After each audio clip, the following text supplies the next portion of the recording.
오늘 우리가 20절에서 33절까지 읽었는데 20절 말씀을 한번 묵상해 보고자 합니다. 바울이 2차 전도 여행 중에 이제 갈라디아 지방에서 전도하고 있습니다. 근데 자기 마음에는 아시아로 가고 싶은 마음이 있었습니다. 이 갈라디아 지방에 전도하면서 그 마음속에는 아시아에 가서 전도하고 싶은 마음이 생겼는데 그 일을 성령님이 허락하지 않았습니다.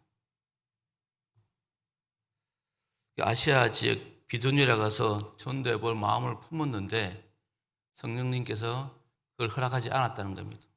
그래서 이제 일정을 바꾸어서 무시아를 지나서 드로아 항구에서 배를 이제 기다리게 됩니다. 근데 그날 밤에 그러니까 비두니아로 가서 이제 전도하기 위해서 무시아를 지나 드로아에서 하룻밤 경유하게 되는데 그 밤에 환상을 보게 됩니다. 마게도니아 사람이 나타나서 손짓하면서 자기 지방에 와서 자기에게로 와서 도와달라는 그런 환상을 보게 됩니다. 그래서 다시 생각을 바꾸어서 제 마게도니아로 가서 복음 전하게 됩니다. 그렇게 해서 세워진 교회가 빌립보 교회고 데살로니가 교회고 베레아 교회입니다. 근데 이제 이렇게 마게도니아에 가서 교회를 세웠는데 근데 우리에게 빌립보나 데살로니가는 익숙한데 사실 베레아는 우리가 사도행전에서 한번 들은 것 같고 우리 귀에 크게 익숙치 않는 지역입니다. 근데 이 베레아에 세워진 교회, 이 베레아가 우리에게 많은 교훈을 줍니다. 베레아 지역이 익숙지 않지만 또 떠오르는 단어가 신사적이라는 그런 단어입니다. 왜 그러냐면 사도행전 17장 11절에 나오는 말씀 때문입니다. 베레아 사람은 데살로니가에 있는 사람보다 더 신사적이어서 간절한 마음으로 말씀을 받고 이것이 그러한가 하여 날마다 성경을 상고함으로 그 중에 믿는 사람이 많았다라고 그렇게 기록하고 있습니다. 그러니까 베레아가 성경에는 크게 언급 안 되지만 이 사도행전 17장 11절에서 베레아의 사람에 대해서 칭찬을 하고 있습니다. 그들이 어떤 방면으로 신사적이었냐면 바로 간절한 마음으로 말씀을 받는 모습, 그걸 성경은 신사적이라 표현하고 있습니다.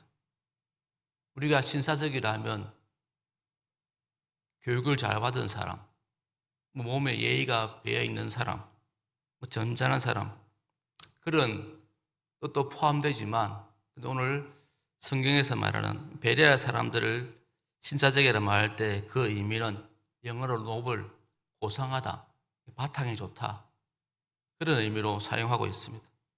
그러니까 베레아 사람들은 바탕이 좋았다는 겁니다. 이 말은 마음이 닫힌 것이 아니라 열려 있다는 것을 의미합니다. 예수님이 그 말씀을 비유하시면서 네 가지 밭을 비유할 때 이 베레아 사람들은 바로 옥토 같은 그런 마음을 가진 그런 사람들이었다는 겁니다. 그래서 그들이 이렇게 좋은 바탕으로 옥토 같은 마음으로 바울과 실라가 전하는 복음을 받아들였다는 겁니다. 그 모습을 사도행전은 신사적이었다고 그렇게 표현하고 있습니다. 우리는 어떤 좋은 교육을 받았기 때문에 또 자기는 고상한 지식이 있기 때문에 이러저러한 이유로 복음을 잘 받아들이지 않습니다. 그러니까 자기가 가지고 있는 그런 경험 때문에, 지식 때문에 그런 지식이 강한 사람들은 객관적으로 외부에서 오는 객관적 진리에 대해서 마음을 닫을 때가 있습니다.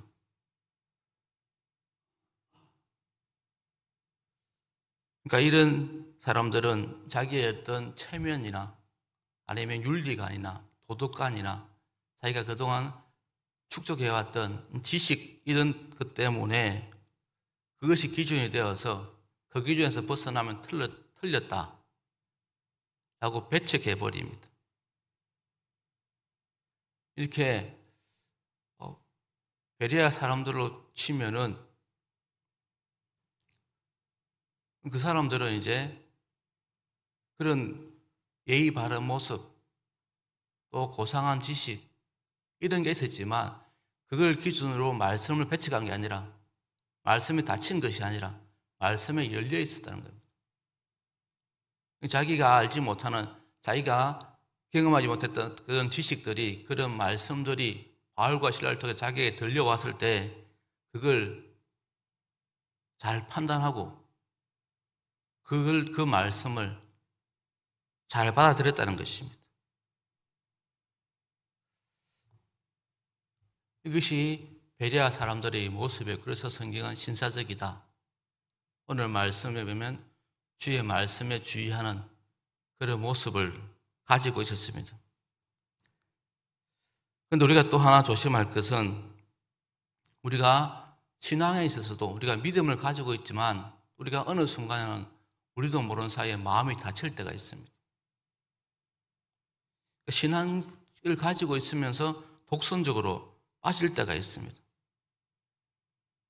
신앙적인 면으로 독선적인 생각을 가져 마음의 문을 닫을 때가 있습니다.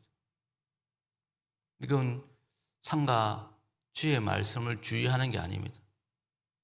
계시록에 보면 라오디게아 교회를 부활하신 주님께서 이렇게 책망하십니다. 내가 말하기를 나는 부자라 부유하여 부족한 게 없다 하나 내 공고한 것과 가련한 것과 가난한 것과 눈먼 것과 벌거벗은 것을 알지 못하는도다. 내가 너를 구하노니 내게서 불로 연단한 금을 사서 부유하게 하고 흰옷을 사서 입어 벌거벗은 수치를 보이지 않게 하고 안약을 사서 눈에 발라 보게 하라. 볼지어다 내가 문 밖에 서서 두드리노니 누구든지 내 음성을 듣고 문을 열면 내가 그에게로 들어가서 그로 더불어 먹으리라. 그러니까 라오디게아 교회가 신앙적인 면에 있어서 독선적인 면, 마음을 닫고 있는 면이 있는데 주님이 그걸 지금 책망하십니다. 그러면서 우리에게 마음을 열고 하나님을 의지하는 것, 주의 말씀을 의지하는 게 복이 있다. 그렇게 하는 것이 좋은 것을 얻는 것이다 라고 말하는 것입니다. 베레아 사람들은 말씀에 대해서 진지했습니다. 마음이 열려 있었습니다. 이 말은 아무 것이나 비판 없이 받아들이고 흡수한 것이 아니라 그들의 마음이 간절했기 때문에 또 맹목적으로 물불 안 가리고 이렇게 광신자처럼 그렇게 행한 것이 아니라 그야말로 그들이 좋은 바탕으로 주의 말씀을 주의하는 사람들이었습니다.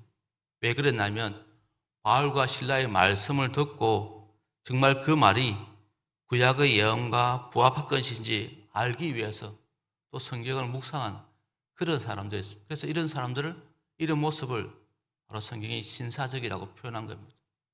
그러니까 주의 말씀에 주의해서 그걸 비판하기 위해서 그 꼬투리 잡아서 그걸 거절할 거리를 만들기 위해 그런 것이 아니라 정말 그 말씀이 그런가 더 잘 믿기 위해서 그렇게 했다는 겁니다.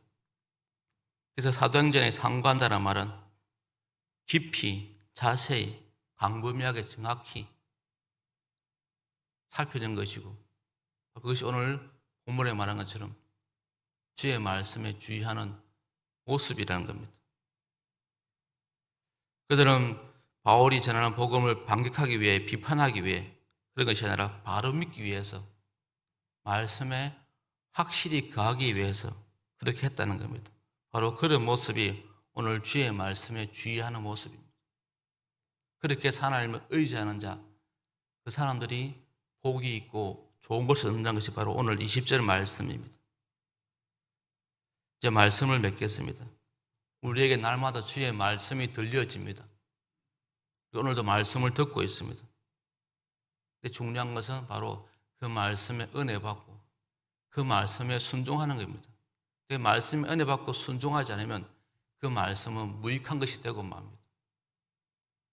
우리가 오늘 20절 말씀처럼 상가 주의 말씀에 주의해서 우리가 또한 그 말씀을 우리가 따라서 순종해서 하나님의 복을 누리고 또 우리 삶에 좋은 것들이 허락되어지는 은혜 있기를 축복합니다.